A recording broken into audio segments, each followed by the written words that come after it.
मेरे साथ है आकांक्षा, आकांक्षा कुमावत। आकांक्षा, आपको एसबीआई में जूनियर एसोसिएट के रूप में चयनित होने पर बहुत बहुत बधाई। Thank you sir. आपसे एक छोटा सा सवाल पूछ लेते हैं। इस पूरी प्रेपरेशन के दौरान जब आपने अपना रिजल्ट फाइनली लिस्ट में देख लिया तो आपको कैसे फीलिंग है? बहुत ज़्यादा ऐसे अच्छा से रिलीफ, बहुत ज़्यादा ऐसे नहीं होता कुछ भी, प्रेशर सारा हट गया ऐसे दिमाग से एक बार के लिए तो, कि हाँ ठीक है अब मतलब आई एम समथिंग, वो ऐसे वो फील ऐसे अलग होती है, एकदम खुशी अच्छा, बहुत इससे ज़्यादा। पहले आपने कितनी परीक्षाएं दी हैं? पिछली बार एक बार। पिछली बार एक बार दी हाँ, है। और अभी मतलब सेकेंड दो टाइम। एसबीआई क्लरिकल एग्जाम हाँ मेंस दी हाँ, हैं आपने? दूसरा नहीं, मेन पिछली बार तो प्री भी नहीं हुआ था प्री भी मेरा। नहीं हुआ था? इस बार प्री मेंस अच्छा, होगा प्री सर। क्यों नहीं हुआ था पिछली बार? इस बार से पिछली बार को कंपेयर करोगे तो बताइए कि प्री क्यों हम्म, नहीं हुआ था? क्योंकि मेरे को ऐसे चीजें आती थी पर मेरे से कंप्लीट नहीं होता था पेपर, बहुत स्लो थी मैं से, question number of question attempt नहीं होते थे। एक्यूरेसी तब भी अच्छी थी मेरी, मतलब मैंने पिछली बार भी 57 अटेम्प्ट किए थे ना, तो 3 गलत हुए शायद मेरे उसमें से, तो ऐसे करके मेरे एकदम जैसा मैंने सोचा वैसा सा स्कोर था। और इस बार भी बहुत अच्छी थी, ऐसे एक्यूरेसी के कारण ही हुआ, मेरे को तो ऐसा लगता है, मेरा और ओके। कुछ भी नहीं है। नहीं, तुम्हारी एक्यूरेसी सदैव से अच्छी रही है। हम्म। और तुम हमेशा इस बात पर बहुत जोर देती हो हम्म। कि हमेशा कॉन्सेप्ट्स पर हमें ज्यादा ध्यान देना चाहिए। हाँ एकदम। अच्छा, तुम भी एक बार बीच बीच में, जैसे आपका अक्सर फीडबैक आता रहता है ना कॉमन, हम्म। कि इधर उधर से बहुत ज्यादा ऑनलाइन और इधर उधर से ये सब नहीं हम्म। देखना चाहिए। बिल्कुल भी नहीं इसकी देखना बजाय चाहिए। आप एक बार क्लासरूम में पूरा कोर्स पढ़ लो, हाँ, और फिर जो जरूरी मटेरियल क्लासरूम के जरिए दिया गया है उसी को वापस उसी पढ़ो, को या रिपीटेडली सेम करो। टीचर से वो टॉपिक आप वापस पढ़ लो, क्योंकि अगर आप सोर्सेज चेंज करोगे ना, तो आपका पूरा माइंडसेट एक बार वो पूरा रीवायर होता है, तो उसमें फिर आपको बहुत ज्यादा टाइम लगेगा। या एक ही चूज करो, चाहे आप ऑनलाइन वाला कर रहे हो ना, तो फिर उस एक टीचर पे रहो। आप ऐसे बार बार चेंज करेंगे तो किधर के भी नहीं रहेंगे। तो टीचर बदलने से तो बहुत नुकसान होता है बहुत इस ज्यादा, एग्जाम में। मतलब एक को ही रखो आप, अगर आपको उसका बिल्कुल नहीं समझ आ रहा है ना, ऐसे एक महीने बाद भी नहीं आ रहा, तो आप वो टीचर को चेंज कर दो, फिर चाहे उसके पास वापस मत जाओ। पर ऐसा नहीं, आज इसका एक टॉपिक इसका पढ़ लिया, एक इसका पढ़ लिया, वो वाला भी ज्यादा सही तो नहीं रहता है। नॉर्मली इस एग्जाम को क्रैक करने की एक सीधी स्ट्रेटजी क्या होनी चाहिए? जैसे हम कहें हम्म। कि ये इसका ब्लूप्रिंट है, तो आज कोई विद्यार्थी अपनी हम्म। प्रिपरेशन शुरू करे तो ट्वेल्थ के बाद उसे कब अपनी एग्जाम की प्रिपरेशन शुरू करनी चाहिए? फर्स्ट ईयर से कर, अगर उसको पता है मेरे को बैंकिंग और ये फील्ड, कॉम्पिटिटिव फील्ड में कोई से में भी जाना है, तो उसको कॉलेज के साथ साथ पहले ही अपनी, मतलब कॉलेज प्राइवेट करो चाहे रेगुलर करो, ज्यादा फर्क नहीं पड़ता है ना। अगर आपका गोल ही कॉम्पिटिटिव एग्जाम है तो आप लोग फर्स्ट ईयर से शुरू करना चाहिए। मेरे, मैं फाइनल में आई, ऐसे बहुत वो है कि पहले होती तो क्या पता थोड़ा और अच्छे से होता। अच्छा, तो हम्म। आपको अब लगता है कि मुझे हाँ, पहले ज्वाइन मुझे कर पहले, लेना? क्योंकि मैंने बीएससी सेकंड ईयर की कोचिंग करी है, बहुत अफसोस होता है क्या लेने को करी, उसमें तो ऐसे ही पास हो गई मैं। ओके। हम्म। नहीं, लेकिन वो एक अलग नजरिया है, पर पढ़ाई हमारा हमेशा अपना बेनिफिट देती है। हम्म। अच्छा, तुम्हारी एक बहुत बहुत नजदीकी तुम्हारी एक फ्रेंड भी है हाँ। जो आपसे अभी हमसे मिलने भी आई थी। हम्म। क्या नाम है उनका? अनुजा। अनुजा, अनुजा, राइट। हम्म। तो आप लोग तो बहुत स्कूल के फ्रेंड रहे हो। हाँ, बचपन से एकदम। अच्छा, फ्रेंड्स का आपकी प्रेपरेशन में कितना योगदान रहता है? बहुत ज्यादा। इमोशनली आपको कितना फुलफिलिंग एक्सपीरियंस देता है वो?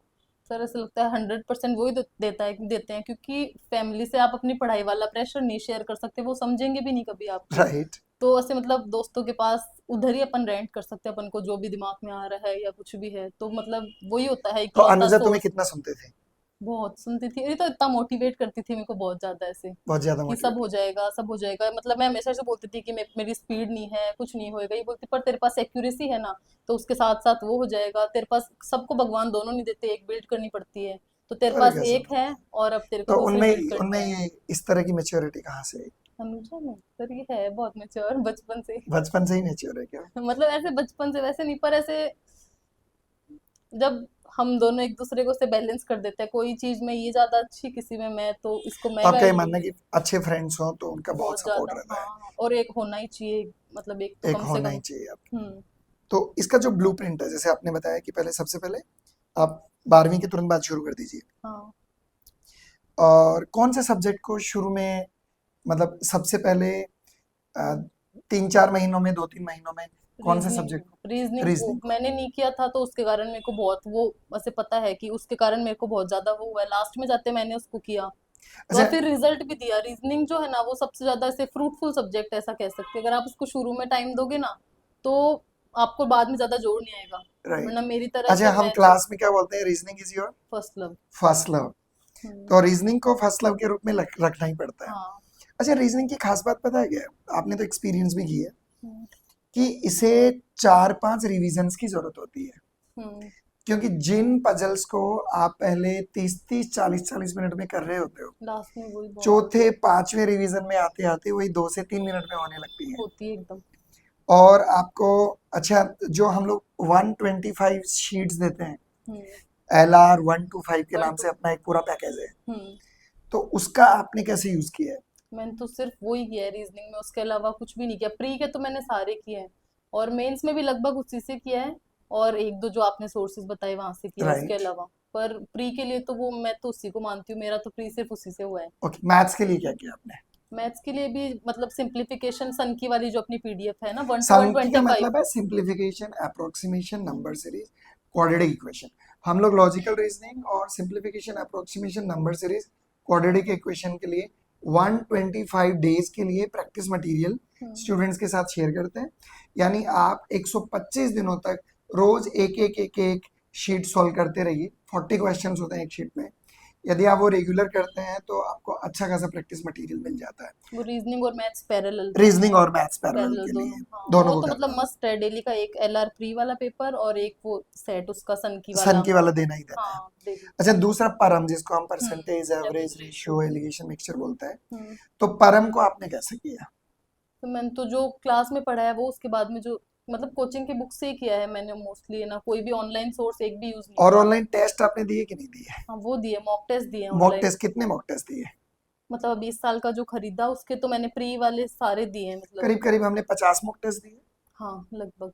एक्चुअली आपको देना भी होता है, वरना हम्म, आपको टाइम मैनेजमेंट और कौन से वाले क्वेश्चन स्किप करने हैं ये कभी आएगा पता ही भी नहीं नहीं, चल और बहुत पाएगा, सारी गलतियां ऐसी होंगी जो आप वहां पे पहली बार करोगे। जो आप वहां पर पहली बार प्री के करोगे। मतलब जब आप मॉक टेस्ट देते रहोगे उस टाइम पे, जैसे राइट। कभी कोई क्वेश्चन लेके बैठ गए तो वो उधर चल जाएगा, पर वहां पे मेंस में ये बहुत नहीं ज्यादा चलेगा। वो नहीं, बिल्कुल नहीं चलेगा करेक्ट। थोड़ा बहुत अच्छा, भी। दूसरा होता है कि जो मेंस का नाइटमेयर है, हम्म। उसको कैसे बैलेंस किया आपने? सर से मैं ऐसे प्री मेंस वाला जैसा लेके कभी मतलब शुरू से ही नहीं पढ़ा सच में भी, ऐसे क्वेश्चन है करना है बस इतना ही होता है। प्री वाला जल्दी हो जाएगा, मेंस वाले में टाइम लगेगा, ऐसे एक एक क्वेश्चन को एक एक घंटे भी नहीं होता था बहुत बार। ठीक है। पर फिर कभी हुआ तो ठीक, नहीं हुआ तो छोड़ दो, थोड़े दिन बाद करो, मतलब पर ये वाले। इस बात का आपने कोई बोझ नहीं पाला हाँ नहीं, प्री कि यार ये मेंस जैसा मेंस कभी का भी नहीं। है तो कैसे होगा, ये हम्म। प्री का है तो कैसे होगा। हाँ सही मैंने है। परसेंटेज के क्वेश्चन है तो परसेंटेज के क्वेश्चन है, हाँ। कोई बड़ा होगा कोई छोटा होगा, केवल लैंग्वेज के अलावा कोई टाइम नहीं लगने नहीं वाला। लगेगा। जीके एक बहुत बड़ी समस्या है। हम्म। सो आपने जीके को कैसे मैनेज किया? फिर मैंने ऐसे जीके नहीं पढ़ा एकदम, टू बी ऑनेस्ट मैंने सिर्फ 4 दिन जीके पढ़ा है, और उसमें भी सिर्फ जनवरी की बैंकिंग, और मतलब यूट्यूब से उसकी क्लास ली थी केवल, है ना, तो वो क्लास पढ़ी, वो जितने थे लिख लिए, उसी सिर्फ जनवरी की बैंकिंग को मैंने 4 बार पढ़ा, ठीक और है। उसमें से पेपर में एक क्वेश्चन आ गया। और अब मैं उस क्वेश्चन के आंसर को देख के एकदम ऐसे एक्साइटेड कि हाँ ये तो मुझे आता है, 31 दिसंबर 2025-26 याद नहीं रहा, मैंने ई भी स्क्रॉल नहीं किया कि 2026 के ऑप्शन में वो टिक कर दिया, और वो भी गलत। वो भी गलत हो हाँ गया। तो एक ही किया, और बाकी ऐसे थोड़े मैंने ऐसे लॉजिकल तुक्के से थोड़ा पढ़ा हुआ, थोड़ा किधर तो काम आता ही है, तो ऐसे करके कभी कहीं का पढ़ा हुआ ऐसे करके थोड़े बहुत ऐसे तुक्के से मारे, तो वैसे लॉजिकल तुक्के ऐसे भी नहीं कि एकदम आंख बंद करके कर रही हूँ, वैसे नहीं, तो उसमें से कुछ सही हो गए, पर बाकी जीके के बिना ही हुआ है मेरा selection. So the question is, यदि और स्टेट बैंक ऑफ इंडिया के साथ खास बात ये है कि आपके पास 10% मार्क्स यदि आपको इंडिविजुअल सेक्शन में आ जाते हैं, और एग्रीगेट यदि आप 30 और 35% मार्क्स अचीव कर लेते हैं, तो आप सेलेक्ट हो जाते हैं। जिस बाकी एग्जाम्स में सेक्शनल कट ऑफ कट का ऑफ भी इशू पास करनी बिल्कुल होती है। डिफरेंट रहता है। यहाँ आपको हर सेक्शन में सिर्फ 10% मार्क्स लाने होते हैं, एग्रीगेट में 30% फॉर रिजर्व कैटेगरी, अनरिजर्व के लिए आपको सिर्फ 35% मार्क्स लाने होते हैं। तो अब आप 23rd को ज्वाइन करने जा रहे हैं। हाँ। आकांक्षा, इस पूरी यात्रा में हम्म, आपको कभी थकान फील हुई कि यार मैं अब थक गई, अब क्या करूं? बहुत बार होता है। हाँ, ये का मतलब उसको ओवरकम कैसे किया आपने? मैं तो सर ब्रेक ले लेती हूँ, हर्ष चले जाओ दोस्तों के साथ, या किधर घूम आती हूँ, या फिर कुछ अच्छा खाने से मेरा मूड बहुत अच्छा होता है। ठीक है, मिठाई तो खा ली, नहीं नहीं, चटपटा मिठाई नहीं चटपटा अच्छा खा लगता, लिया। हाँ। ओके। तो बस ऐसे कुछ भी चटपटा खा लिया, या तो या फिर घूम आई, ये दो चीजें हैं, मतलब सबको सबके साथ अलग अलग होता है, किसी को क्या पसंद, किसी को, मेरे राइट। को ज्यादा घूमने और खाने का शौक है, तो वो ले, वो पूरे पूरे मैं तो दिन का, एक दिन का ब्रेक वो भी नहीं हो रहा है तो 2-2 दिन तक ऐसे कुछ नहीं पड़ा, ऐसे वो प्रेशर लेके कभी भी नहीं पड़ी मैं। और किंग्स एकेडमी से हम्म। आपको क्या सपोर्ट मिला, जो आपको लगता है कि किंग्स एकेडमी ने ये कंट्रीब्यूट कर दिया? सर ऐसे मोटिवेशन जो आप मतलब आप जब क्लास में पढ़ाते हो उस टाइम पे आप जब बहुत सारी बातें बताते हो, तो वो जब आप तैयारी कर रहे होते हैं ना, तो उस टाइम पे वो बहुत काम आती है। जैसे कभी भी आप बोलते हो ऐसे, मतलब एक तो यही सर, मैंने तो सबसे ज्यादा ये सीखा कि ऐसे प्रेशर लेके नहीं पढ़ना है, क्योंकि फिर वो नहीं पढ़ाई होती है, आपकी राइट। प्रोडक्टिविटी बहुत कम हो जाती है।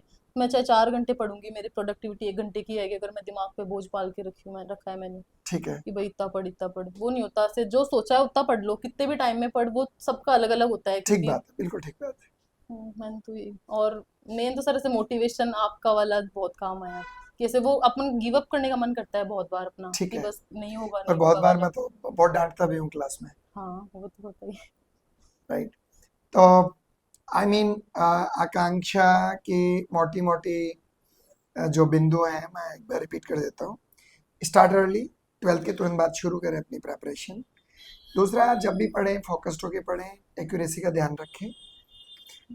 मल्टीपल सोर्सेज के यूज़ की ज़रूरत नहीं है, जो आपके लिमिटेड सोर्सेज हैं उन्हें उनको ही बार बार उनको पढ़ो। बार बार करिए। और दोस्तों के साथ अपने मतलब जो आपका इमोशनल सपोर्ट सिस्टम है, वो किसी की मम्मी दोस्त हो सकती है, किसी के स्कूल फ्रेंड्स हो सकते हैं। और तो ऐसा मैं भी नहीं कि पूरा अनुजा को दोस्तों बुला में लूँ पूरा आपकी ऐसा हो जगह? जाओ। हाँ सर बिल्कुल। ठीक है, तो आप अपना माइक जो है वो अनुजा के लिए दे दें। Thank you for being with us. Thank you. Anuja please come.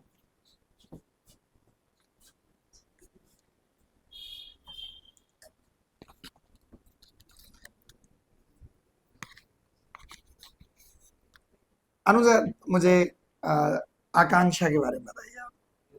Akanksha sir, we have been friends since kindergarten. हम अभी तक फ्रेंड्स हैं और ऐसा नहीं है कि हम रखना चाहते थे, ये बस अपने आप हो गई। It was not intentional at all. Starting से ही वो हमेशा से फर्स्ट रैंकर रही है और मैं सेकंड रैंकर। ओके। तो हमारे बीच में हमेशा से ये वाला कोऑर्डिनेशन था। मतलब इतने सालों में हमेशा ये ही फर्स्ट आई है और मैं ही सेकंड आई हूँ। अच्छा, ये मतलब तय था हाँ, ये कि फिक्स था। क्लास में जो रैंक 1 है वो आकांक्षा की हाँ, होनी है सेकंड रैंक मेरी। और सेकंड रैंक आपकी हाँ, होनी है। मतलब इसको तो क्या था, क्यों क्यों बीट क्यों नहीं कर पाए आप आकांक्षा को? सर मे बी क्योंकि वो बहुत ज़्यादा फोकस्ड है, मैं थोड़ी सी डिस्ट्रैक्टेड हूँ। अभी भी हुआ है एक्चुअली। वो अभी भी फोकस्ड है उतनी और मैं डिस्ट्रैक्ट हूँ। हम अपोजिट्स हैं, हमारे बीच में कोई सिमिलैरिटी नहीं है। उसकी चॉइसेस, चॉइस ऑफ पीपल, उसका थॉट प्रोसेस और मेरा टोटली डिफरेंट है हमारे तो बीच में। यदि हम इसको रखें कि आकांक्षा एज एन इंडिविजुअल, हम्म, चूंकि अब आपकी दोस्त हैं और वो एक सक्सेस स्टोरी भी है, तो यदि डिफरेंशिएट करते तो कोई कोई 3 चीजें ऐसी बताइए जो आप कहें कि यदि वो मुझ में आकांक्षा की जगह हो तो मैं थोड़ा अपनी लाइफ में और ज्यादा एस्केलेट कर जाऊंगी। 3 चीज़ें तो नहीं, एक ही चीज़ बोलूँगी, कंसंट्रेशन। कंसंट्रेशन उसका है। हाँ, डेडिकेशन, कंसंट्रेशन और श्योरिटी। मैं बहुत ज़्यादा कंफ्यूज हूँ। मैं कुछ भी स्टार्ट करती हूँ तो मुझे ऐसा लगता है कि may be this is not for me. लेकिन अभी तो वो कह रही थी कि मुझे सबसे ज्यादा सपोर्ट जो है वो उसको अनुजा सब से ही मिला है। सर सपोर्ट देने का होता है। वो मैं उसको सपोर्ट देती हूँ, वो मुझे सपोर्ट देती है। I don't support myself, I support her. मुझे उस पे खुद से ज्यादा मुझे उस पे ट्रस्ट है कि that she can do this. Okay. हाँ, तो और ये trust over the years, school days से लेकर हाँ, कॉलेज डेज तक बिल्ड हुआ है। बिल्ड हुआ है और still growing. Still growing, still right. So मतलब आकांक्षा को एज एन इंडिविजुअल आप कैसे डिफाइन करेंगे? As an individual, strong minded, okay. People pleaser. अच्छा, पीपल प्लीजर है वो? बड़ी वाली पीपल अच्छा, प्लीजर। बड़ी वाली है। People pleaser, kind hearted, okay. Pure soul और फूडी। अच्छा, खाना पसंद है उसको? बहुत। बहुत ज्यादा खाना पसंद बनाना है? भी पसंद है। अच्छा, बनाना ही पसंद हाँ, है। और कोई ऐसी बात जो हम लोग नहीं जानते क्लासरूम सेटिंग में लेकिन वो आप जानती हैं? Extremely emotional. ओके। ब्रेकडाउन्स होते हैं उसके बहुत बार, इमोशनल ब्रेकडाउन्स और बड़े वाले ब्रेकडाउन्स होते हैं। फिर जब उसका इमोशनल ब्रेकडाउन होता है तो वो कुछ नहीं कर पाती तो फिर आप स्टडी में। उसको ओवरकम करने में कैसे मदद करते हैं? सिर्फ उसकी इंसल्ट करके। उसकी इंसल्ट से? हाँ, मतलब इंसल्ट उसके लिए मोटिवेटर होती है? हाँ, उसके इंसल्ट से मतलब आई सी। वो सिर्फ वो डिफेंसिव हो जाती है फिर। तो वो अच्छा। उसका ध्यान उस इमोशनल ब्रेकडाउन से हट जाता है। तो वो मेरे को कम बैक करने की कोशिश करती है कि मैं कम बैक दूँ इसको, ही शी इज इंसल्टिंग मी, तो मैं कम बैक करूँ कि नहीं ऐसा तो नहीं है। मतलब आप कैसे इंसल्ट करते हो? सर मतलब नॉर्मली मैं उसकी इंसल्ट ही करती हूँ। मतलब क्या करते हैं, मतलब थोड़ा कोई एक एग्जांपल बताइए। एग्जाम्पल जैसे कि जब भी वो फालतू का सोशल वर्क करने निकलती है लोगों के साथ में, तो मैं मतलब आई पॉइंट हर आउट तो फिर उसको थोड़ा लगता है पिंच कि होता है हाँ मतलब। पिंच होती है, तो फिर वो करती है अच्छा ठीक है नहीं करूंगी मैं कोई पीपल प्लीजर नहीं हूँ, तो उससे डिफेंसिव हो जाती है तो मतलब आप उसकी स्ट्रेंथ को जो है उसे हिट करते हैं ताकि वो आप पर बिल्कुल। वापस खुद के लिए रिजिलियंस हाँ में अटैक हाँ करे वो। I see this is something really interesting कि आप किसी को इसे इंसल्ट करना बोलते हैं कि टीजिंग करना बोलते हैं? वट एवर से वो तो लैंग्वेज नहीं डिफरेंसेस है। पर आई मीन इंसल्ट करना is an intention. No no और नो नो नो, इंटेंशन नहीं होता, बट मतलब उसको मॉक करना, मॉक पिंच करना, करना है हाँ ताकि वो मतलब वापस बाउंस बैक करे, वापस स्ट्राइक करे, हाँ। बाउंस बैक करे। So thank you for being with अस अनुजा। मतलब ये मुझे भी नहीं पता था कि वो उस तरह से भी मोटिवेट होती है। Thank you very much. Thank you.